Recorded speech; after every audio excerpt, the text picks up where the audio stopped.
اعوذ باللہ من الشیطان اللعین الرجیم بسم اللہ الرحمن الرحیم الحمد للہ رب العالمین الصلاة والسلام علی اشرف الانبیاء والمرسلین وعلى آلہ الطیبین الطاہرین المعصومین الذین اذہب اللہ عنہم الرجس وطہرہم تطہیرا اللہم صل علی محمد وآل محمد اللہم اخرجنا من الظلمات الوہم واکرمنا بنور الفہم اللہم افتح علینا ابواب رحمتک وانشر علینا خزائن علومک برحمتک یا ارحم الراحمین قال رسول اللہ صلی اللہ علیہ وآلہ وسلم بعثت لأتمم مکارم الاخلاق۔ رسول خدا صلی اللہ علیہ وآلہ وسلم کا فرمان ذیشان کہ میری بعثت کا مقصد مکارم اخلاق کی تکمیل ہے۔ اخلاقی موضوع جسے آپ کی خدمت میں ہم نے کتاب معراج السعادہ سے آغاز کیا تھا، ہم اجناس رذائل کو آپ کی خدمت میں بیان کر کے آئے کہ انسان کو اللہ نے جو 4 قوتیں عطا کی ہیں، جن میں جو قوت عقل ہے اس کے 2 رذائل اس سے متعلق ہیں، جن میں اجناس رذائل میں افراد کی کیفیت میں جربزہ اور تفرید کی کیفیت میں جہل بسیط ہے، اور پھر بیان کیا کہ ان اجناس رذائل کے علاوہ اور بھی رذائل موجود ہیں،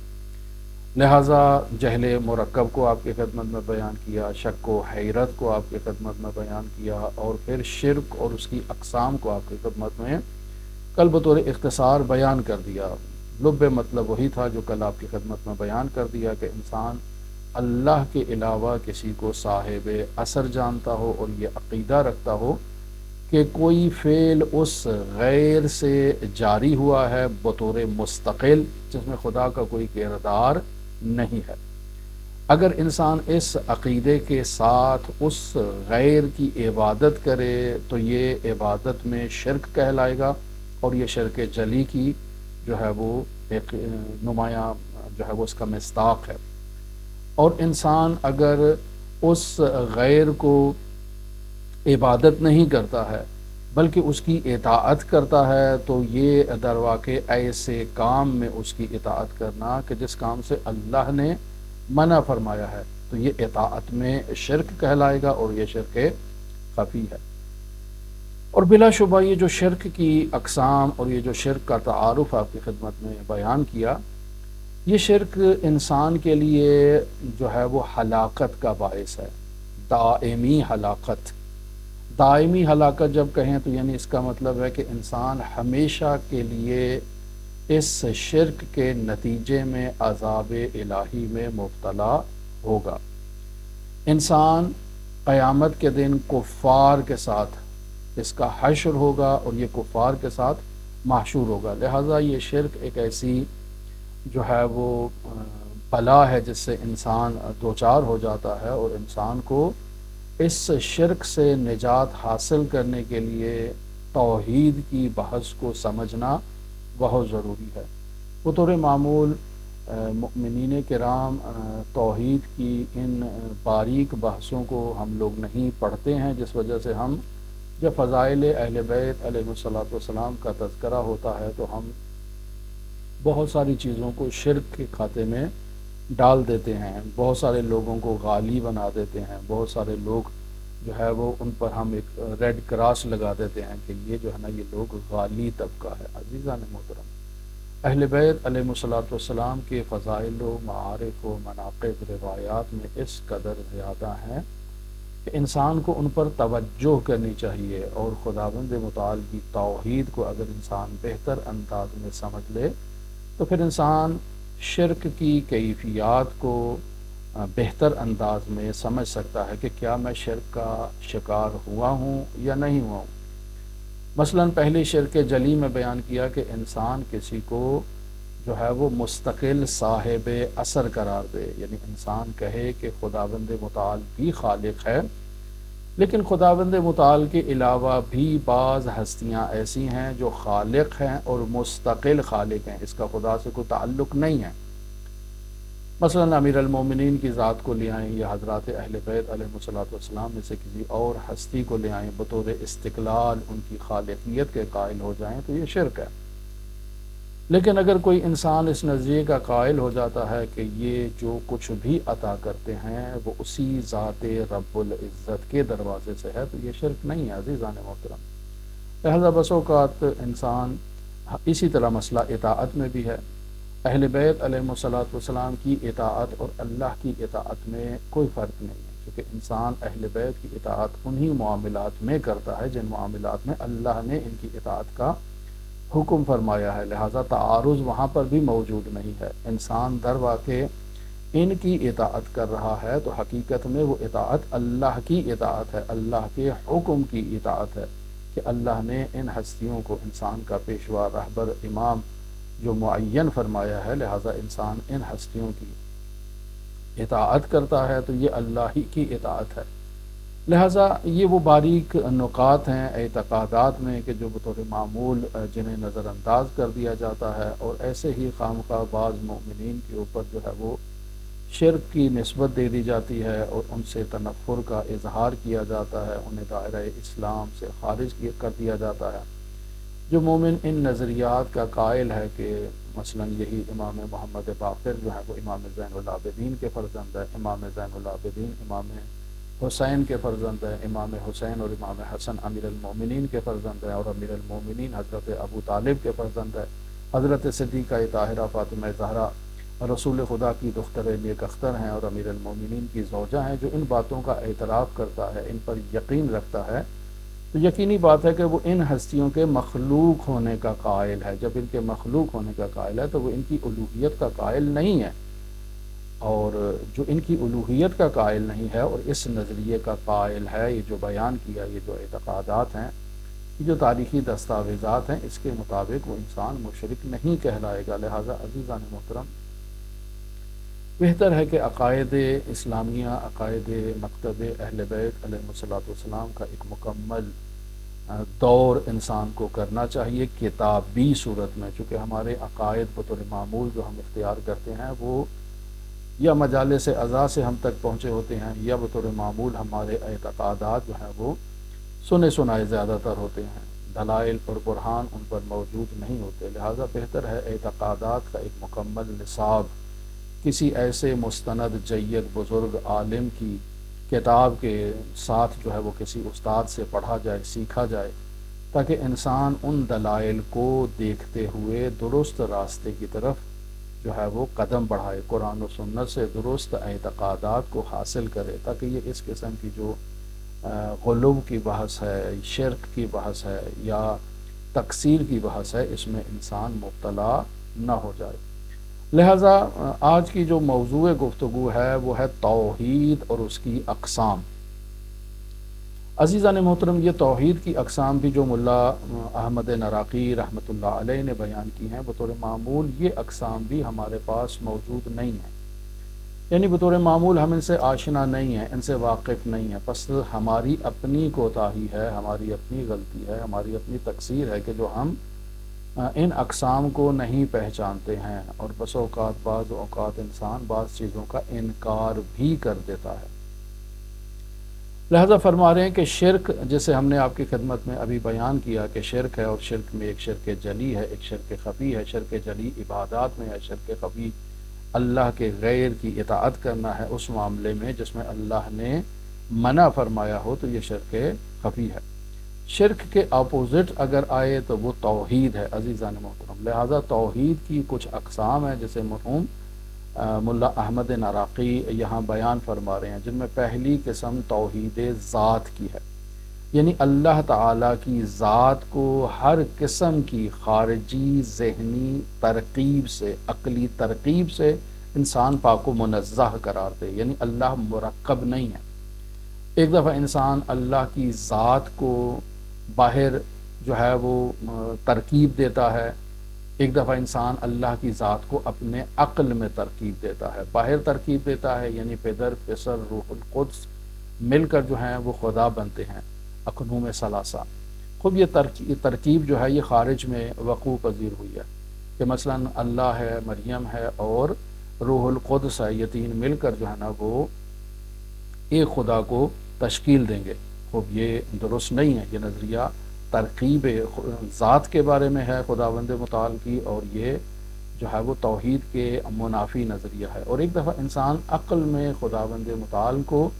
ترکیب دیتا ہے، مثلا اللہ کو ایک سائڈ پہ رکھتا ہے اور قدرت کو ایک سائڈ پہ رکھتا ہے، اللہ کو ایک سائڈ پہ رکھتا ہے اور علم کو ایک سائڈ پہ رکھتا ہے، اور پھر کہتا ہے کہ اللہ پلس علم، اللہ پلس قدرت، اللہ پلس جو ہے وہ رحمت و برکت و اس قسم کے جتنی صفات ہیں ان کو اللہ کی طرف حمل کرتا ہے۔ بس ایسا انسان جو در واقع ان صفات کو اللہ کے ساتھ ترکیب دے، ایسا انسان بھی توحید ذات کا قائل نہیں ہے۔ لہٰذا جو مذہب اہل بیت علیہ الصلوۃ والسلام میں بیان کیا گیا ہے وہ یہی ہے کہ ان اللہ تبارک و تعالیٰ کی صفات اس کے عین ذات ہیں، یعنی اس کی ذات کے اندر ہی ہیں، ذات سے باہر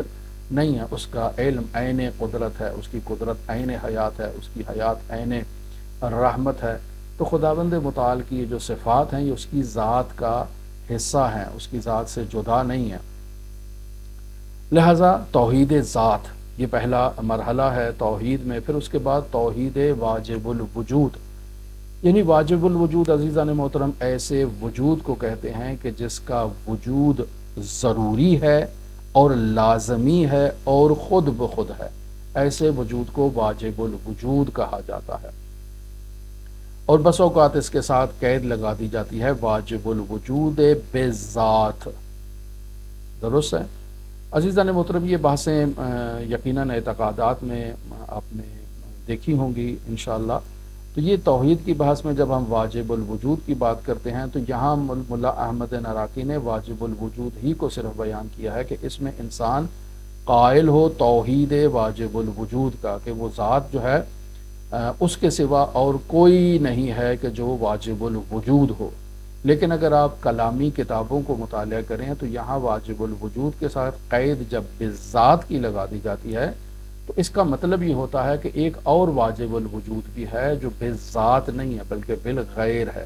یعنی اس کا وجود خداوند متعال کی جانب سے ہے، بذات نہیں ہے۔ بذات صرف اور صرف خداوند متعال کی ذات ہے، اور باقی بالغیر واجب الوجود بالغیر میں باقی موجودات آ جاتی ہیں کہ جن کا ہونا جب وہ وجود رکھتی ہیں تو ان کا ہونا ضروری ہے، لیکن ان کا ہونا جو ہے وہ ضروری ہے لیکن بالغیر ضروری ہے، یعنی غیر کی وجہ سے ہے۔ یعنی جب تک اللہ چاہے گا یہ موجودات موجود ہوں گی، اور جیسے ہی اللہ نے ان سے اپنی نظر کرم ہٹا لی، ان کی اجل معین کر دی، تو یہ موجودات فانی ہو جائیں گی اور ختم ہو جائیں گی۔ لیکن جب تک اللہ کا ان کے وجود برقرار رکھنے کا ارادہ ہے تب تک یہ موجودات واجب الوجود ہیں، لیکن یہ واجب الوجود بالغیر ہیں۔ البتہ بعض علماء نے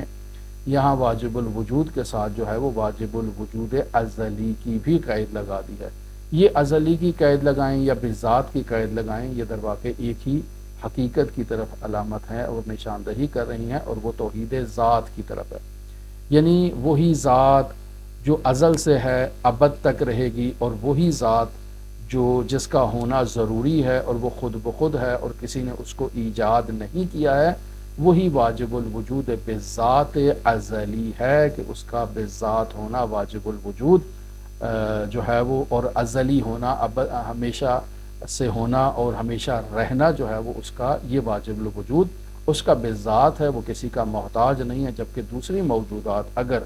واجب الوجود کی قید ان کے ساتھ لگائی جائے تو وہ بالغیر کی قید میں آئے ہیں۔ اگر انسان زبان سے بھی بالغیر کا جو ہے وہ اعتراف نہیں کرتا ہے اور اس کے دل میں یہ چیز موجود ہوتی ہے کہ وہ واجب الوجود بالغیر کہہ رہا ہے، یعنی یہ موجودات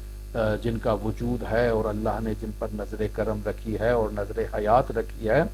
تو ان کا وجود بھی واجب ہے، لیکن اللہ کی نظر کرم کے اوپر جو ہے وہ موقوف ہے۔ تو پس یہ ان کا وجود جو واجب ہے تو یہ بالغیر یعنی محتاج ہے غیر کا، اور وہ غیر حضرت حق متعال ہے، اور اس کے علاوہ اور کوئی واجب الوجود بذات نہیں ہے۔ لہٰذا فرما رہے ہیں ملا احمد نراقی کہ یہ جو توحید کی ہم نے دو اقسام بیان کی ہیں، توحید بذات اور توحید واجب الوجود، یہ دو بحثیں جو ہیں وہ ہمارے ہاں یہاں علم اخلاق میں ان سے ہمیں کوئی کام ابھی نہیں ہے، لہٰذا ان کے بارے میں تفصیلی گفتگو کے لیے آپ اعتقادات کی کتابوں کی طرف رجوع کریں۔ یہاں توحید کی تیسری قسم جو مرحوم ملا احمد نراقی بیان کر رہے ہیں وہ ہے توحید تاثیر و ایجاد، یعنی کائنات میں حقیقی مؤثر اور حقیقی خالق صرف خداوند متعال کی ذات ہے، ولا غیر، اور اس کے علاوہ لا مؤثر فی الوجود، کوئی وجود میں تاثیر نہیں رکھتا، جو بھی وجود کو موجود کو وجود دے رہا ہے وہ حقیقت خداوند متعال کی ہے۔ یہ جتنے بھی آپ اسباب دیکھ رہے ہیں، جتنے بھی واسطے دیکھ رہے ہیں، یہ تمام اسباب اور واسطے بھی منتہی ہوتے ہیں اسی ذات کی طرف، لہٰذا یہ عقیدہ رکھنا کہ اس کے سوا کوئی مستقل فاعل نہیں ہے، کوئی مستقل خالق نہیں ہے، کوئی سرچشمہ تاثیر نہیں ہے، یہ عقیدہ انسان کا توحید کے بارے میں ہونا چاہیے۔ لہٰذا یہاں یہ جو قسم ہے یعنی تاثیر و ایجاد میں توحید کا ہونا، ملا احمد نراقی فرما رہے ہیں کہ اس بحث کا تعلق یہاں ہمیں علم اخلاق سے پڑتا ہے اور ہمارا اس سے سروکار ہے، لہٰذا آگے ملا احمد نراقی مراتب توحید اور اس کے اثرات کو بیان فرما رہے ہیں، لہٰذا فرماتے ہیں کہ اس توحید کے لیے جو ہم نے بیان کیا توحید تاثیر و ایجاد، اس کے لیے بیان ہوا کہ چار طرح کے مراتب اور چار طرح کی اقسام آپ کہہ لیں کہ یہاں ملا احمد نراقی بیان کر رہے ہیں۔ پہلی قسم جو ہے وہ قشر القشر ہے، قشر کہتے ہیں عزیزان محترم چھلکے کو، لیکن بس اوقات چھلکے کے اندر بھی ایک چھلکا موجود ہوتا ہے، جیسے آپ بادام کا جو اوپر والا خول ہے جب آپ اس کو درخت سے اتارتے ہیں تو بادام کے اوپر جو ہے وہ ایک سبز رنگ کا خول اور چھلکا جو ہے وہ موجود ہوتا ہے، اسے قشر کہتے ہیں، یعنی وہ چھلکا ہے، اور اس چھلکے کو جب آپ اتاریں گے تو پھر اس کے اندر ایک اور چھلکا موجود ہے جو سخت طے ہے بادام کی، تو اسے کہا جائے گا قشر القشر، یعنی چھلکے کے اوپر ایک اور چھلکا جو ہے وہ موجود ہے، لیکن اگر آپ اس چھلکے کو بھی توڑیں گے تو خود جو مغز بادام ہے اس کے اوپر بھی ایک باریک سی جھلی موجود ہے،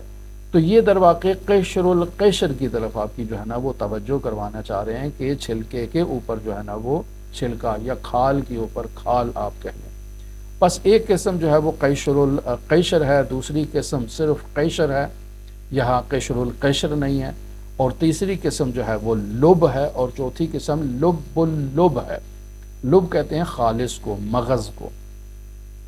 لہذا پہلا درجہ جو ہے وہ ہے قشر القشر، یہ اس درجے میں فرماتے ہیں کہ انسان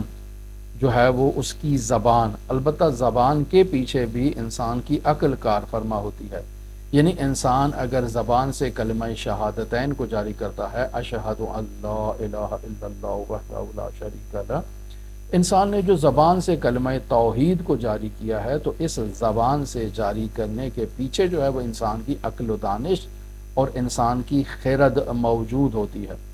لہٰذا فرما رہے ہیں کہ انسان زبان سے کلمہ توحید کو جاری کرتا ہے مگر اس کے معنی سے اور اس کی حقیقت سے بے خبر ہے، صرف زبان سے اس نے کلمہ توحید کو جاری کیا ہے، بلکہ اس کا دل جو ہے وہ اس معنی سے غافل ہے، یہ جو لا الہ الا اللہ کہہ رہا ہوں اس کا کیا مطلب ہے، وہ غافل ہے، وہ اس کی طرف متوجہ نہیں ہے، لہٰذا بس اوقات انسان زبان سے لا الہ الا اللہ بھی کہتا ہے اور اس کے معنی کا انکار بھی کرتا ہے۔ وہ مشہور شعر جسے مرحوم اقبال رحمۃ اللہ علیہ نے بیان کیا، وہ کہتے ہیں خرد نے کہہ بھی دیا لا الہ تو کیا حاصل، دل و نگاہ مسلمان نہیں تو کچھ بھی نہیں، یعنی وہ بھی یہی کہنا چاہ رہے ہیں کہ انسان کی عقل نے لا الہ الا اللہ تو کہہ دیا ہے لیکن دل و نگاہ ابھی مسلمان نہیں ہوئی ہے، یعنی انسان زبان سے لا الہ الا اللہ کہہ رہا ہے لیکن حقیقت میں انسان لا الہ الا اللہ کے معنی کو نہیں جانتا ہے، یا بس اوقات اس معنی کا انکار کرتا ہے، تو ایسا انسان جو لا الہ الا اللہ زبان سے کہہ رہا ہے، جسے آپ لوگ زبان میں لقلقۂ لسانی کہتے ہیں، یعنی زبانی قول ہے اور حقیقت میں اس کے پیچھے کوئی معنی موجود نہیں ہے، یہ درواقع وہی قیشر ہے کہ انسان زبان سے لا الہ الا اللہ کہہ دیتا ہے لیکن اس لا الہ الا اللہ کے معنی سے آگاہ نہیں ہے۔ لہذا اقبال کہتے ہیں کہ دل و نگاہ مسلمان نہیں تو کچھ بھی نہیں۔ پھر اقبال کہتے ہیں عجب نہیں کہ پریشان ہے گفتگو میری، یعنی یہ جو میں باتیں کہہ رہا ہوں، یہ جو گفتگو کہہ رہا ہوں، یہ پریشان گفتگو جو ہے وہ انتشاری کیفیت اس گفتگو کے اندر آپ کو دکھائی دے رہی ہے۔ فروغ صبح پریشان نہیں تو کچھ بھی نہیں، لیکن اس کے پیچھے جو حقیقت ہے وہ ایک روشنی کی صورت میں ہے کہ جو فروغ صبح پریشان، جب یہ تاریکی چھٹ جائے گی اور کرن نور کی جب نمایاں ہوگی تو اس کی وقت جو ہے نا وہ انسان اس حقیقت کو جو ہے وہ اس کی طرف متوجہ ہوگا۔ ابھی انسان اس حقیقت کو انکار کر رہا ہے۔ لہٰذا یہ کیفیت کہ جو انسان زبان سے لا الہ الا اللہ کہتا ہے اور اس کے معنی کو نہیں جانتا یا اس کی طرف متوجہ نہیں ہے یا اس معنی کا انکار کر رہا ہے، یہی کیفیت توحید سے تعلق رکھنے والے منافقین کی ہے کہ جو منافق ہیں زبان سے لا الہ الا اللہ کہتے ہیں لیکن ان کی وجود کی حقیقت میں ایمان کی سچائی موجود نہیں ہے، عشق الہی ان کے وجود میں موجود نہیں ہے، اسلامی بصیرت ان کے وجود میں موجود نہیں ہے۔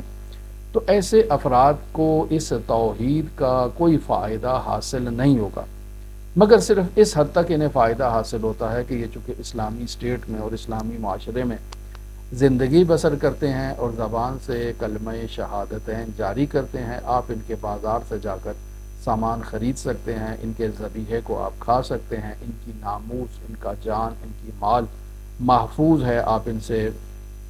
جزیہ وصول نہیں کر سکتے۔ یہ اس حد تک یہ فائدہ ہے ان کا اسلامی معاشرے میں رہنے کا، ایک جواز جو ہے وہ جزیے کے بغیر وہ فراہم ہو جائے گا۔ دوسرا درجہ جو بیان کر رہے ہیں وہ ہے قیشر کا۔ قیشر میں کیا کہتے ہیں کہ زبان کے ساتھ انسان دل سے بھی جو ہے وہ اس لا الہ الا اللہ پر، اس کلمہ توحید پر انسان جو ہے وہ ایمان رکھتا ہے اور اس کلمے کا انکار انسان نہیں کرتا۔ یہ عام طور پر ہم لوگ جتنے بھی مسلمان ہیں وہ اس کیفیت میں مبتلا ہیں، قیشر میں ہیں، یعنی وہ اوپر والا خول اب اتر چکا ہے، یعنی لا الہ الا اللہ ہم نے کہہ دیا اور لا الہ الا اللہ کے ساتھ اس کے معنی پر بھی ہمارا ایمان ہے، ہم اللہ کی جو ہے وہ وحدانیت پر اعتقاد رکھتے ہیں، اسلامی بصیرت ہمارے اندر موجود ہے۔ اگرچہ اس درجے کی توحید کے متعلق مرحوم اللہ احمد نراقی بیان فرما رہے ہیں کہ دل کی پاکیزگی اور شرح صدر کا یہ باعث نہیں ہوگی۔ ہم لوگ اپنی وجود میں جھانک کر دیکھ سکتے ہیں کہ ہم لوگ کلمہ شہادتین کو زبان سے جاری تو کرتے ہیں لیکن ہمارے دل ابھی پاکیزہ نہیں ہے، وہ پاکیزگی اور وہ نورانیت کہ جو ایک مسلمان مومن کے وجود میں ہونی چاہیے، جو ایک مسلمان مومن کو شرح صدر عطا ہونی چاہیے، بطور معمول ہم مشاہدہ کرتے ہیں کہ ہماری وہ کیفیت موجود نہیں ہے۔ لیکن انسان معتقد کو اس کا یہ زبان اور دل سے اعتقاد اسے دائمی عذاب سے بچا لیتا ہے۔ یہ ہم فیہا خالدون کا مصداق نہیں ہے، بشرط کہ یہ گناہ انجام نہ دے۔ اگر یہ گناہ انجام دے گا تو پھر یہ توحید کے انکار کی وجہ سے جو ہے وہ جہنم میں نہیں جائے گا، بلکہ اپنے برے اعمال کی وجہ سے، اپنے کردار کی وجہ سے، اپنے افعال و رفتار کی وجہ سے، اپنے گناہوں کی وجہ سے یہ جہنم میں جائے گا۔ تیسرا درجہ جو مرحوم فرما رہے ہیں وہ ہے لب کا درجہ ہے، لب یعنی مغز۔ فرماتے ہیں انسان پر اس لب کے مرحلے میں حقیقت توحید منکشف ہو جاتی ہے، ظاہر ہو جاتی ہے، یعنی اللہ تعالی کی طرف ایک نور سے جو ہے نا وہ ایک نور اس انسان کے قلب پر جو ہے وہ تابش کرتا ہے۔ جب وہ تابش کرتا ہے وہ نور الہی اس انسان کے قلب پر پڑتا ہے تو اس کی آنکھیں کھل جاتی ہیں۔ جب آنکھیں کھل جاتی ہے تو یہ انسان حقائق کو مشاہدہ کرنے کی صلاحیت حاصل کر لیتا ہے۔ اب جب انسان میں حقائق کو مشاہدہ کرنے کی صلاحیت ہو گئی ہے تو اب یہ انسان محرم راز ہو گیا ہے، اب اسے اجازت حاصل ہو چکی ہے کہ یہ اللہ کے گھر میں داخل ہو۔ اللہ کے گھر میں داخل ہو کا مطلب یہ بیت اللہ میں داخل نہیں ہونا ہے، بلکہ اس توحید حقیقی کے میدان میں یہ انسان اتر جائے، اور اسے اب یہ اترنے کی اجازت خود خداوند متعال نے عنایت فرمائی ہے۔ پس وہ عالم میں بہت سی ایسی اشیاء کو، ایسی حقیقتوں کو مشاہدہ کرتا ہے کہ جسے عام درجے کا مسلمان مشاہدہ نہیں کرتا، لیکن ان تمام کا منبع صرف حضرت حق متعال کو جانتا ہے ولا غیر۔ یہ مقام عزیزان محترم ملا احمد نراقی بیان کر رہے ہیں کہ مقام مقربین ہے، یعنی انسان جب مقربین کے مقام پر فائز ہوتا ہے تو پھر خداوند متعال اس لا الہ الا اللہ کے کہنے کے بعد، لا الہ الا اللہ کے معنی کو اور حقیقت کو سمجھنے کے بعد، اب خداوند متعال کی جانب سے ایک نور کی کرن اس کے باطن پر جو ہے وہ ظاہر ہوتی ہے، جس کی وجہ سے یہ حقائق عالم کو مشاہدہ کرنے کی صلاحیت پیدا کر لیتا ہے۔ ان حقائق کو جو اللہ کے اسرار ہیں ان کو یہ مشاہدہ کر رہا ہے، لیکن ان اسرار کا خالق خداوند متعال کو جان رہا ہے ولا غیر۔ یہ ہے مقام قربین، مقربین۔ اور پھر چوتھا درجہ عزیزان محترم جو ملا احمد نراقی بیان کر رہے ہیں وہ ہے لب لب۔ اس لب کے مرحلے میں فرما رہے ہیں کہ صرف ایک موجود کو انسان جو ہے وہ مشاہدہ کرتا ہے، خدا کے لیے کسی کو شریک قرار نہیں دیتا، صرف ایک موجود جسے یہ مشاہدہ کرتا ہے، اور اس مرتبے پر اہل معرفت جو ہیں وہ فنا فی اللہ اور بقا باللہ کی رتبے پر جو ہے وہ فائز ہو جاتے ہیں۔ فنا فی اللہ یعنی اب یہ انسان مقام فنا پر پہنچ چکا ہے، یعنی فانی ہو چکا ہے، یعنی خود کو نابود کر چکا ہے۔ اب جب انسان خود کو نابود کر چکا ہے، اپنی ہستی کو مٹا چکا ہے، تو اب بقا باللہ کا مرحلہ ہے۔ اب یہ اس کا وجود جو باقی ہے وہ خداوند متعال کی وجود کے ساتھ ہے، لہٰذا اس مقام پر پہنچا شخص خود کو فنا ہونے والا جانتا ہے، مانتا ہے، اس پر عقیدہ رکھتا ہے، اور توحید میں اس مرتبے پر پہنچنا ملا احمد نراقی فرما رہے ہیں کہ ہر کسی کے بس کی بات نہیں ہے، یہ بھی دشوار ہے۔ جیسے مرحلہ لب پر پہنچنا ہر کسی کے بس کی بات نہیں، وہاں پر بھی انسان پر خداوند متعال کی جانب سے نور الہی کی تابش ہوتی ہے، جس کی بدولت انسان حقائق کو مشاہدہ کرتا ہے۔ یہاں پر بھی عین ایسی ہی کیفیت ہے کہ انسان کے لیے خود سے اس پر پہنچنا دشوار ہے، بلکہ خداوند متعال کی جانب سے انسان کے اوپر عنایت ہوتی ہے۔ بس یہ گمان نہ کریں کہ اس مقام تک پہنچنا یعنی مرحلہ لب تک پہنچنا یا لب اللب تک پہنچنا جو ہے وہ ناممکنات میں سے ہے، اور کوئی اس مقام پر نہیں پہنچ سکتا، ایسا ہرگز تصور نہیں کرنا چاہیے، بلکہ یہ وہ مقامات ہیں کہ جہاں تک انسان پہنچ سکتا ہے۔ افسوس کی بات یہ ہے کہ ہم ان مقامات کے جب نام سنتے ہیں تو فوراً انکار کر دیتے ہیں، یا کیوں چونکہ ہمارے ذہنوں سے یہ چیزیں مانوس نہیں ہیں، ہم نے نہ تو کبھی کوئی کتاب پڑھی ہے ایسی کہ جن میں ان حقائق کو بیان کیا گیا ہو۔ اب ملا احمد نراقی وہ مروجہ عارف نہیں ہیں کہ جو آپ کہیں کہ آج کل کے دور میں جو عرفا موجود ہیں یہ ان کی زبان بول رہے ہوں یا ان کے الفاظ کو نقل کر رہے ہوں، جنہیں ہمارے معاشرے میں بعض جاہل لوگ صوفیوں کے نام سے بھی تعبیر کر دیتے ہیں، جیسے امام خمینی رحمۃ اللہ علیہ ہیں، جیسے مفسر قرآن علامہ طباطبائی رحمۃ اللہ علیہ ہیں، جیسے مثلا مرحوم علی قاضی رحمۃ اللہ علیہ ہیں، جیسے مرحوم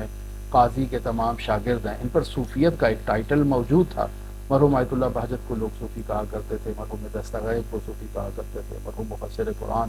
علامہ طباطبائی کو صوفی کہا کرتے تھے، خود مرحوم قاضی کو صوفی کہا کرتے تھے۔ یہ ان پر ایک ٹائٹل موجود ہے صوفیت کا، اور ان کی علماء بس اوقات بعض لوگ جو ہیں وہ مذمت بھی کرتے تھے، لیکن وہ شخصیات کہ جو ملا احمد نراقی جیسی شخصیات ہیں ان پر یہ ٹائٹل موجود نہیں ہے، یہ فقیہ زمان ہے، اور اس دور میں یہ اسی ٹائٹل سے یعنی فقیہ ہونے کے اعتبار سے جو ہے وہ پہچانے جاتے تھے۔ بس جب ایسی شخصیات ملا احمد ناراقی جیسی شخصیات کہ جو اپنے زمانے میں فقیہ زمان کے عنوان سے پہچانے جا رہے ہیں، نہ کہ عارف زمان یا فیلسوف زمان کے اعتبار سے، وہ جب ایسی باتیں لکھ رہے ہیں تو اس کا مطلب ہے عزیزان محترم یہ حقائق ہیں، اور یہ حقائق مذہب جعفریہ ہیں، مکتب اہل بیت ہے، ان حقائق کا انکار نہیں کیا جا سکتا۔ لہذا بس اوقات انسان جب فنا کا کلمہ سنتا ہے، فنا فی اللہ بقا باللہ، تو فوراً وہ کہتا ہے کہ یہ تو صوفیوں والی بات ہے۔ نہیں عزیزان محترم، انسان کو اپنی معلومات کے دائرے کو بڑھانا ہے اور ان حقائق کو سمجھنا ہے۔ یا فوراً انسان انکار کر دیتا ہے کہ نہیں، اس مقام تک پہنچنا ناممکنات میں سے ہے، کوئی انسان اس مقام تک نہیں پہنچ سکتا کہ اس کے اوپر جو ہے وہ حقائق منکشف ہو جائیں، خداوند متعال اس کے اوپر جو ہے وہ اپنے نور کی تابش کرے، جس کی وجہ سے وہ اشیاء کی حقیقت کو مشاہدہ کرنا شروع کر دیں۔ نہیں عزیزان محترم، اگر ایسا ہے تو پھر ارسال رسل کا کوئی فائدہ نہیں ہے، انبیاء بھیجنے کا تو کوئی فائدہ ہی نہیں ہے، کتابیں آسمانی بھیجنے کا تو کوئی فائدہ ہی نہیں ہے۔ خداوند متعال نے اتنی آسمانی کتابیں جو ہے وہ بھیجی ہیں، اور پھر سب سے جو عظیم کتاب خداوند متعال نے اپنے آخری حبیب حضرت ختمی مرتبت محمد مصطفیٰ صلی اللہ علیہ وآلہ وسلم کے قلب مبارک اور قلب مطہر پر نازل فرمائی ہے۔ کس لیے؟ تاکہ اس انسان کو عرشی انسان بنایا جا سکے، اس انسان کو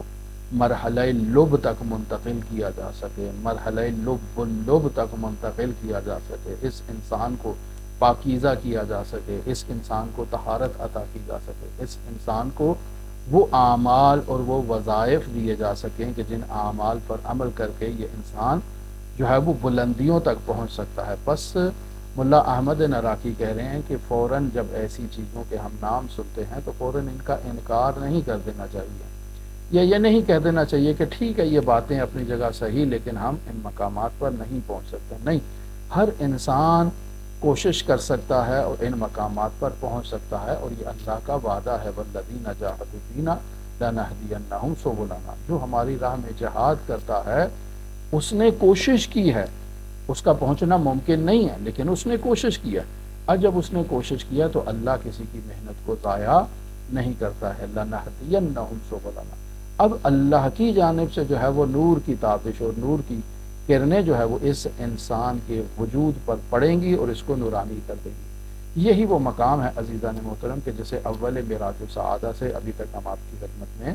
بیان کر رہے ہیں کہ انسان طہارت اور پاکیزگی کے اس بلند اور رتبے پر فائز ہو سکتا ہے جہاں تک ایک انسان پہنچ سکتا ہے، اور یہی انبیاء کی تعلیمات کا نچوڑ ہے۔ پس آسمان، زمین اور باقی بے شمار موجودات جتنی بھی ہیں سب ایک ہی جو ہے وہ منبع سے صادر ہوتی ہیں، اور وہ حضرت حق متعال کی ذات ہے اور اس کے علاوہ کہیں سے نہیں ہے۔ اور انسان اللہ تعالیٰ کی وحدانیت کو، اللہ تعالیٰ کی عظمت کو، اللہ تعالیٰ کے جلال کو مشاہدہ کرتا ہے، اور اس کے اثر میں یہ انسان جو ہے وہ ڈوب جاتا ہے اللہ کے حسن میں، اللہ کے کمال میں، اللہ کے وجود مطلق میں۔ انسان جو ہے وہ وہاں سے جب نور کی شعائیں انسان پر تابش کرتی ہیں تو انسان ان موجودات کو جو آسمان میں ہیں، جو زمین میں ہیں، یا کائنات میں جتنی بھی چیزیں ہیں، انسان ان کو نہیں دیکھتا ہے، اور گویا کہ وہ سب انسان کی سامنے سے جو ہے وہ ہٹ چکی ہیں، اور انسان صرف ایک وجود کو دیکھ رہا ہے، اور وہ وجود وحدہ لا شریک کا ہے۔ یعنی ایک وقت انسان کے اوپر ایسا بھی آتا ہے جو انسان موحد ہے، اور یہ انسان موحد توحید کے ایسے بلند مرتبے پر فائز ہو جاتا ہے کہ یہ صرف خدا کو دیکھ رہا ہے، اور خدا کے سوا کوئی موجود اگرچہ وجود رکھتی ہیں، اگرچہ ان کا وجود بالغیر ہے، موجود ہیں، لیکن اس کے سامنے کوئی موجود نہیں ہے، یہ صرف ایک ہی موجود کو دیکھ رہا ہے، ایک ہی وجود کو دیکھ رہا ہے، اور وہ حضرت حق متعال کا وجود ہے۔ لہٰذا عزیزان محترم یہ باتیں سمجھنا دشوار نہیں ہے، مگر یہ کہ انسان اس وادی کا مسافر ہو۔ اور ملا احمد ناراقی چونکہ وہ عرفان اسلامی کا جو سفر جو مرحوم قاضی اور ان کے شاگردوں اور ان کے اساتید نے طے کیا، مرحوم ملا احمد ناراقی اگرچہ اس وادی کے مسافر نہیں لیکن پھر بھی جو حقائق بیان کر رہے ہیں وہ بے نظیر حقائق ہیں، بے نظیر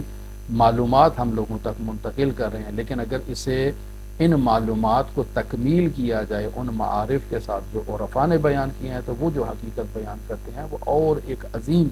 حقیقت کی طرف اشارہ کرتے ہیں، اور یہ سب انسان کو پڑھنے سے، علم حاصل کرنے سے معلوم ہوتی ہیں۔ علم حاصل کرنے سے انسان کو علم کتابی اور علم اکتسابی تو مل جاتا ہے، لیکن جب تک انسان ریاضت نفس نہیں کرتا ہے، انسان انہی شرعی اعمال پر جو اہل بیت علیہ الصلوۃ والسلام سے نقل ہوئے ہیں ان پر عمل نہیں کرتا ہے، انسان کے وجود پر اس نور الہی کی تابش نہیں ہوتی ہے۔ لہٰذا عزیزان محترم، ان نکات پر توجہ فرمائیں کہ وہ اصطلاحات کے جو ہمارے شیعہ علماء فقہا نے بیان کی ہیں، اگرچہ وہی کلمات، وہی اصطلاحات، وہی الفاظ باطل گروہوں کے درمیان موجود ہوں، تو ہمیں ان اصطلاحات کی تشریح اور تفسیر اور ان کا معنی اگر سمجھنا ہے تو ہمیں علماء شیعہ سے ہی سوال کرنا ہوگا۔ وہ جو باطل معنی ہے وہ ہمارے مطلوب نہیں ہے، منظور نہیں ہے۔ لہذا جب ریاضت کی بات کی جاتی ہے تو ریاضت سے مراد وہ پست ریاضتیں، وہ دشوار ریاضتیں، وہ غیر شرعی ریاضتیں جو اسلام کی تعلیمات کے اپوزٹ ریاضتیں ہیں، وہ یقیناً ان کی طرف مراد نہیں ہوتی ہیں، بلکہ ریاضت کا کلمہ جب بھی استعمال کیا جاتا ہے تو وہاں ایک فقیہ کی جانب سے استعمال کیا جائے، ایک عالم کی جانب سے استعمال کیا جائے، تو اس کا مطلب ہے ایسی ریاضت جو اہل بیت علیہ الصلوۃ والسلام نے بیان فرمائی ہے۔ یہی آپ جو ہے وہ 51 رکعت نماز جو دیکھیں آپ پڑھتے ہیں، یہی ریاضت ہے جو انسان اپنے آپ کو پابند بنا دیتا ہے کہ ان رکعات کو اپنی زندگی میں پابندی کے ساتھ انجام دے۔ در واقع وہ شخص اسلامی تعلیمات کے مطابق مرتاز ہے، وہ ریاضت کر رہا ہے۔ جو اول وقت میں نماز پڑھتا ہے یہ شخص بھی مرتاز ہے، ریاضت کر رہا ہے۔ پس ایک ریاضت جو بالفرض ایک فقیہ بیان کر رہا ہے، اور ایک ریاضت جو کوئی سادھو یا کوئی صوفی بیان کر رہا ہے، اس ریاضت میں اور اس ریاضت میں تفاوت موجود ہے۔ لہٰذا معیار کیا ہے؟ معیار اہل بیت علیہ الصلوۃ والسلام کی سیرت و تعلیمات ہے۔ لہٰذا اخلاقیات میں، عرفانیات میں بھی معیار اہل بیت علیہ الصلوۃ والسلام کی تعلیمات ہی کو قرار دیا جاتا ہے۔ بعثت لأتمم مکارم الاخلاق، رسول خدا کی بعثت کا ہدف مکارم اخلاق کی تکمیل ہے۔ لہٰذا جب ریاضت کی بات کی جائے گی تو مکارم اخلاق سے اس کو تولا جائے گا، اور مکارم اخلاق کی جب بات ہوگی تو پھر رسول خدا سے حضرت مہدی موعود تک تمام ہستیوں کے اقوال کو، تمام ہستیوں کی رفتار کو، کردار کو معیار قرار دیا جائے گا۔ اور پھر بھی کوئی ایسی چیز اگر آپ کے ذہن میں آتی ہے یا کسی کے بارے میں سوال ہوتا ہے کہ فلاں عمل فلاں فقیہ انجام دے رہا ہے، آیا یہ اسلام سے تعلق رکھتا ہے یا اسلام سے اس کا کوئی تعلق نہیں ہے، تو پھر فقیہ سے ہی سوال کرنا ہوگا۔ انسان خود سے ایسی چیزوں کے بارے میں اپنی رائے قائم نہیں کر سکتا۔ لہٰذا جس انسان پر واجب الوجود کے نور کی تجلی ہو جائے، اور واجب الوجود کا نور جس کو گھیر لے، اپنے احاطے میں لے لے، اس انسان کے دل میں محبت ایجاد ہوتی ہے۔ اس کے دل میں اس محبت کی بدولت ایک آگ کی چنگاری ایجاد ہو جاتی ہے۔ پھر اس کی نگاہ بصیرت میں دوسری مخلوقات جو ہیں وہ اوجھل ہو جاتی ہیں، محو ہو جاتی ہیں، مٹ جاتی ہیں، ختم ہو جاتی ہیں۔ ایسا نہیں کہ وہ وجود نہیں رکھتی ہیں، یعنی ملا احمد نراقی کی اصطلاح بیان کر رہا ہوں۔ وہ جو عرفا کی اصطلاح ہے وہ یہاں میں آپ کی خدمت میں شیئر نہیں کر رہا ہوں، یہاں صرف بات ملا احمد نراقی کی ہے۔ ملا احمد نراقی فرماتے ہیں کہ وہ موجودات امکانیہ موجود ہیں، لیکن ایسے انسان کے سامنے سے ختم ہو جاتی ہیں کہ جو اللہ کی توحید میں اور اللہ کی محبت میں اور اللہ کے عشق کی آگ میں جل رہا ہے۔ تمام موجودات اس کے آگے سے مٹ جاتی ہیں، ختم ہو جاتی ہیں، اوجھل ہو جاتی ہیں، اور وہ مکمل طور پر اللہ کے سوا ہر چیز سے غافل ہے، ہر چیز سے بے خبر ہے۔ یہاں پھر ملا احمد نراقی کچھ فارسی زبان میں اشعار بیان کر رہے ہیں، جن کا اردو ترجمہ یہ ہے کہ وہ فرماتے ہیں کہ مثلا میں یہ کہوں کہ وہاں محبوب حقیقی کے سوا کچھ نہیں ہے، یعنی جب اللہ اس انسان کے دل میں اپنی محبت کی لو کو روشن کر دیتا ہے تو اسے محبوب حقیقی کے سوا اور کچھ دکھائی نہیں دیتا ہے۔ اس کے علاوہ کوئی بھی نہ تو ظاہر ہے اور نہ ہی کوئی موجود ہے۔ ایسا نہیں کہ ہے، نہیں ہے، لیکن اس کو نہیں دکھائی دے رہا ہے، اس کو صرف اور صرف اپنا معشوق دکھائی دے رہا ہے، اپنا محبوب دکھائی دے رہا ہے۔ وہاں صرف ایک ہی نور جلوہ گر ہے، اور اس کے علاوہ باقی تمام چیزوں سے اس کی نگاہیں جو ہے وہ اندھی ہو گئی ہیں، چدھیا گئی ہیں۔ وہ جب اس نور کے جمال کو مشاہدہ کرتا ہے تو باقی سب چیزیں اس کی آنکھوں سے اوجھل ہو جاتی ہیں۔ ایسے ہی اس کی مثال پھر مرحوم ملا احمد ناراکی اس کی تشریح فرما رہے ہیں اس شعر کی، کہتے ہیں ایسے ہی ہے جیسے انسان ایک عظیم المرتبت بادشاہ کے پاس جاتا ہے اور اس سے گفتگو کر رہا ہے۔ اب جب انسان اول تو اس کے جو محل ہے اس میں جاتا ہے، اس کی شان و شوکت دیکھ کر انسان کی آنکھیں چدھیا جاتی ہیں، کیا وہاں پہ لائٹنگ ہے، کیا وہاں پر خوبصورت عمارت بنی ہوئی ہے اور خوبصورت مکان ہے، اور پھر اس میں بھی وہ بادشاہ ہے اور بہت ہی مجلل تخت پر بیٹھا ہے، کیا عالی شان قالین بچھے ہیں، کیا عالی شان تخت ہے، کیا عالی شان خدمت ہو رہی ہے۔ تو انسان جب ایسے بادشاہ کے پاس جاتا ہے تو اس کی ابوت کے سامنے انسان جو ہے وہ ششدر ہو جاتا ہے، حیران و پریشان ہو جاتا ہے۔ اب ایسا نہیں کہ اس دربار میں خدم و حشم موجود نہیں ہے، خادم موجود نہیں ہے، نعمات موجود نہیں ہے، پھل فروٹ موجود نہیں ہے، چائے کی کافی یا چائے یا پیالہ یا شربت کوئی ایسی چیز موجود نہیں ہے، نہیں، یہ سب کچھ موجود ہے، لیکن وہ اس بادشاہ کی ابوت و جلال میں اس قدر محو ہو چکا ہے کہ اسے ان چیزوں میں سے کوئی چیز نظر نہیں آ رہی ہے۔ یہ عام انسان اپنی زندگی میں اس کو تجربہ کر سکتا ہے۔ اور پھر فرماتے ہیں اسی طرح جب عاشق ہے تو یہ عاشق اپنے محبوب کے حسن و جمال میں جب کھو جاتا ہے تو باقی سب چیزیں جو ہے نا وہ اس کے آگے سے گم ہو جاتی ہیں۔ اور اسی لیے علماء جو ہے یا ہمارے یہ جو صوفی حضرات ہیں وہ مثالیں جو دیتے ہیں وہ لیلا مجنوں کی دیتے ہیں، یہ ایسے ہی افراد کے جن کے قصے معروف ہیں، در واقع وہاں انسان کو عشق مجازی سے عشق حقیقی کی طرف منتقل کرنے کا یہ ایک ذریعہ بنایا گیا ہے تاکہ انسان وہاں اس حقیقی عشق تک منتقل ہو کہ جس کی طرف انسان کی توجہ دلائی جائے۔ لہٰذا پھر آگے مثال دے رہے ہیں کہ ایسے ہی ہے کہ جیسے ستارے دن کے وقت موجود ہوتے ہیں، انسان آپ گھر سے باہر نکلیں، دن کے وقت نکلیں، صبح 8 بجے 10 بجے 12 بجے آسمان کی طرف منہ کر کے دیکھیں کہ آپ کو ستارے نظر آ رہے ہیں، کہ آپ کو چاند نظر آ رہا ہے، نہیں، آپ کو ستارے بھی نظر نہیں آتے۔ بس اوقات کبھی کبھی انسان کو چاند دکھائی دیتا ہے مدھم سا، لیکن ستارے انسان کو دکھائی نہیں دیتے ہیں۔ کیوں؟ کیونکہ اس وقت سورج جو ہے وہ اپنی مکمل شعاؤں کے ساتھ اور مکمل روشنی کے ساتھ اس وقت آسمان پہ موجود ہے، اور ستاروں کا نور جو اسی سورج ہی سے انہوں نے ادھار کے طور پر لیا ہوا ہے وہ اس کے سامنے مقابلہ کرنے کی توان نہیں رکھتے، کیوں؟ چونکہ ان کا نور ادھاری ہے اور سورج کا نور جو ہے وہ اپنا ذاتی نور ہے۔ لہٰذا انسان کو دن کے ٹائم جو ہے وہ ستارے نظر نہیں آتے، لیکن جیسے ہی سورج اپنی تپش کو، اپنی روشنی کو زمین سے ہٹا لیتا ہے اور دوسری طرف متمرکز کرتا ہے تو آپ کو دیکھیں آسمان کے ستارے بھی دکھائی دیں گے اور چاند بھی دکھائی دے گا، اور جو جتنا زیادہ جس نے نور حاصل کیا ہے وہ اتنا زیادہ آپ کو نورانی طور پر جو ہے وہ دکھائی دے گا۔ لیکن دن کے ٹائم جو ہے وہ سب کے سب جو ہیں وہ سورج کی روشنی کے آگے جو ہے وہ ان کی روشنی ماند پڑ گئی ہے اور وہ آپ کو دکھائی نہیں دیں گے۔ دکھائی نہیں دیں گے اس کا کیا مطلب ہے کہ وہ معدوم ہو چکے ہیں؟ نہیں، معدوم نہیں ہے، وہ موجود ہیں لیکن آپ کو دکھائی نہیں دیں گے۔ بس انسان اس عالم کثرت میں ان تمام کثرات کے بارے میں علم رکھتا ہے، یہ تمام کائنات میں جو موجودات ہیں ان تمام موجودات کا اس کو علم بھی ہے،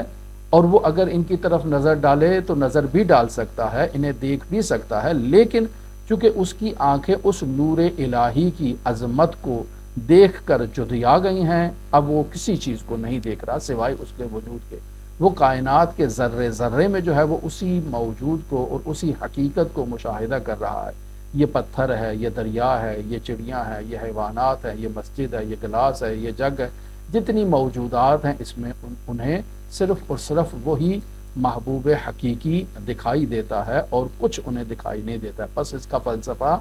ملا احمد ناراکی اس انداز میں بیان کر رہے ہیں کہ در واقع یہ انسان لب اللب کے مرحلے پر فائز ہے، اور یہ بھی اس کو عطائے ربانی ہوئی ہے، یعنی اسی ریاضت شرعیہ کے نتیجے میں اسے عطائے ربانی ہوئی ہے، اور یہ اب اپنے محبوب ہی کو مشاہدہ کر رہا ہے، اور اس کے وجود میں اس حقیقی ذات کی جو ہے نا وہ شعائیں جو ہے وہ روشن ہیں، اس کے نور کی کرنیں اس کے وجود پر ایسے تابش کر رہی ہیں کہ اس کی آنکھیں چدھیا گئی ہیں، اب یہ اس کے علاوہ کسی کو نہیں دیکھ رہا، ہر طرف جہاں بھی سو کرتا ہے، چہرہ کرتا ہے، رخ کرتا ہے، اسے اس کا محبوب اور محبوب اور محبوب ہی دکھائی دیتا ہے۔ اس کی ایک مثال وہی پھر جو ہے وہ کہیں کہ لی جاتی ہے، یہی جو ہمارے قصے کہانیاں ہیں، اور میں چونکہ بیان کر چکا یہ قصے کہانیاں انسان کو ایک حقیقت کی طرف متوجہ کروانے کے لیے ہیں، اور وہ حقیقت حضرت حق متعال کی حقیقت ہے۔ یہی مثلا ایک شخص کے پاس جاتا ہے یہی مجنون نامی شخص، اور اسے جا کر کہتا ہے کہ میری جو ہے وہ فسد کرو، میری رگ کو جو ہے اسے فاسد خون کو باہر نکالو۔ اب وہ جو حجام ہے جس نے اس فاسد خون کو باہر نکالنا ہے، وہ اس سے پوچھتا ہے کہ بتاؤ تمہارے جسم کے کس حصے سے اس فاسد خون کو میں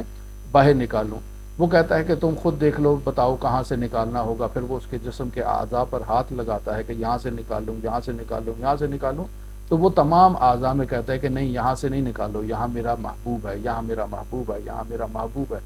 تو پھر کوئی ایسا نقطہ اس کے جسم میں باقی نہیں رہتا جہاں سے وہ اپنی رگ کو کٹوا کر وہاں سے فاسد خون کو باہر نکالے، چونکہ ہر جگہ اس کے وجود میں اس کا محبوب متجلی تھا۔ تو عین اسی طرح سے انسان جو ہے جب اس کے عشق میں مبتلا ہو جاتا ہے خداوند متعال کے جو وجود کی نوریں جو ہیں، وہ کرنیں جو ہیں، وہ اس انسان کے وجود پر تابش کرتی ہیں، اور یہ انسان لب اللب کے مرحلے پر فائز ہو جاتا ہے، تو اب یہ ایسا نہیں کہ موجودات نہیں ہیں، موجودات ہیں، لیکن یہ ان موجودات کو مشاہدہ نہیں کر رہا، اور صرف اس کے عشق میں مبتلا ہے، اور اسی کے جمال کو، اسی کے جلال کو، اسی کی عظمت کو مشاہدہ کر رہا ہے۔ لہٰذا آپ کائنات کی جس چیز کے اوپر بھی انگلی رکھیں گے اور پوچھیں گے کہ یہاں پر، تو کہے گا یہاں پر بھی میرا محبوب موجود ہے، یہاں پر بھی میرا محبوب موجود ہے، یہ بھی وہی ہے، یہ بھی وہی ہے، یہ بھی وہی ہے۔ تو یہ جو یہ بھی وہی ہے، ہم چونکہ اس مرحلے پر نہیں ہیں اور ہم اس حقیقت کو نہیں سمجھ رہے ہیں، لہٰذا ہم اس کو فوراً جو ہے نا وہ کہیں گے کہ یہ انسان کافر ہو چکا ہے، یہ ہر چیز کو خدا کہہ رہا ہے، جبکہ اس کا مطلب یہ نہیں ہے ہر چیز خدا ہے، بلکہ یہ اس کا اثر ہے، یہ اس کی حقیقت کی ایک تجلی ہے جس کی طرف وہ اشارہ کر رہا ہے۔ لیکن چونکہ وہ ایک ایسے مرحلے پر پہنچ چکا ہے کہ اس کے وجود میں صرف اور صرف ایک ہی حقیقت متجلی ہے جسے وہ مشاہدہ کر رہا ہے، اور باقی سب کو اس کے اندر فانی جان رہا ہے، لہٰذا یہ ان کی طرف متوجہ ہی نہیں ہے۔ جس چیز کے اوپر بھی آپ انگلی رکھیں گے اور اس سے پوچھیں گے تو اس کو اپنا ہی محبوب دکھائی دے گا۔ لہٰذا آخر میں پھر فرماتے ہیں کہ اس توحید کا مقام جو ہے نا وہ انسان کے لیے جو ہے وہ خالص وجود حق کے نور سے ہی جو ہے نا وہ پورا ہوتا ہے، یعنی جیسے ہی خداوند متعال کے نور کی تجلی اس انسان کے وجود کو کامل کرے گی، اس انسان کے توحید کا مقام اس لب اللب سے جو ہے وہ کامل ہو جائے گا۔ آخر میں جو شعر ملا احمد ناراکی فرما رہے ہیں وہ فرماتے ہیں، جب تک ستارے ہماری نگاہوں سے اوجھل نہ ہو جائیں تو جان لو کہ ابھی تک خورشید جہان مخفی ہے۔ یعنی ایک شعر ہے آخر میں، اور یہ در واقع اسی مثال سے جو ہے وہ بات کو سمجھانے کی کوشش کر رہے ہیں کہ آسمان پر دن کے ٹائم بھی ستارے موجود ہیں، لیکن چونکہ ہمیں جو ہے وہ ستارے دکھائی نہیں دے رہے، تو اس کا مطلب ہے سورج اس قدر جو ہے وہ اپنی جو ہے وہ اجالے میں اور اپنی روشنی میں اس وقت موجود ہے کہ ہمیں وہ ستارے دکھائی ہی نہیں دے رہے، بلکہ خورشید ان سب کے اوپر جو ہے وہ غالب آ چکا ہے۔ لیکن اگر ہمیں دن کے ٹائم بھی ستارے دکھائی دے رہے ہیں تو اس کا مطلب ہے کہ وہ سورج ابھی اپنی آب و تاب کے ساتھ اس وقت آسمان پر موجود نہیں ہے۔ بس ہمارا بھی یہی مرحلہ ہے عزیزان محترم کہ اگر ہم اس عالم امکان میں مختلف چیزوں کو دیکھ رہے ہیں، مختلف موجودات کو دیکھ رہے ہیں، یہ میرا فلاں ہے، یہ فلاں ہے، یہ فلاں ہے، یہ میری کتاب ہے، یہ میری قلم ہے، یہ میرا میز ہے، یہ میرا عزیز ہے، یہ میرا فلانا رشتہ دار ہے، انسان جب ان عالم امکان کی چیزوں کو دیکھ رہا ہے تو اس کا مطلب ہے کہ ابھی وہ خورشید جہان طلوع نہیں کیا ہے اس کے وجود پر، کیوں؟ چونکہ وہ خورشید جہان اگر اس انسان کے وجود پر طلوع کر جائے، اس کی ایک کرن اس کے اوپر پڑ جائے تو اس کی آنکھیں چدھیا جائیں گی اور کسی چیز کو مشاہدہ نہیں کرے گا، اور صرف اس کے عشق میں محو ہوگا اور ہر وہ کام انجام دے گا جو اس نے اسے انجام دینے کے لیے حکم دیا ہے۔ لہٰذا یہ توحید عبادت میں بھی جو ہے وہ پورا اترے گا، اور ہر طرح کی عبادت میں زندگی کے ہر مرحلے میں اس کی عبادت کرے گا، اور ہر مرحلے میں صرف اور صرف اس ہی کی اطاعت کرے گا، اور جو بھی معاملات اپنی زندگی میں انجام دے رہا ہے یہ اسی حق متعال کے توجہ کے نتیجے میں ہے۔ آج کی گفتگو یہیں ختم کرتے ہیں، انشاءاللہ دعا گو ہیں خداوند متعال ہمیں ان معارف کو سمجھنے کی توفیق عطا فرمائے۔ اگر انسان اپنے وجود پر پردہ ڈال دیتا ہے، اپنے وجود کو پاکیزہ نہیں کرتا ہے، تو یہ وہ نورانی معارف ہیں کہ جو ہر انسان کے بدن میں اور ہر انسان کے وجود میں اترنے کی جو ہے وہ تاب نہیں رکھتے ہیں، لہذا انسان ایسے مطالب کا انکار کر دیتا ہے۔ یہ اخلاقی کتاب ہے، اور اس اخلاقی کتاب میں ملا احمد نراقی نے ایسے گراں بہا مطالب کو بیان کر دیا ہے۔ تو اگر ہم اس کو عرفا کی دید سے دیکھیں گے اور عرفانی کتابوں کا مطالعہ کریں گے تو جو افق ان عرفا نے بیان کیا ہے وہ اس سے کئی گنا بلند ہے۔ دعا گو ہے خالق متعال ہمیں حقائق دین کو، معارف اہل بیت کو سمجھنے اور ان پر عمل کرنے کی توفیق عطا فرمائے۔ دعا گو ہے خالق متعال ہم سب کی زندگی میں اپنی رحمتیں برکتیں نازل فرمائے۔ اللہم انی اسألک خیر ما سألک به عبادک الصالحون واعوذ بک مما استعاذ منہ عبادک المخلصون۔ دعا گو ہے خداوند متعال امام زمان کے ظہور میں تعجیل فرمائے اور ہمیں حضرت کے اصحاب و آبان و انصار کی فہرست میں شمار فرمائے۔ اللہم صلی علی محمد و آل محمد وعجل فرج قائم آل محمد۔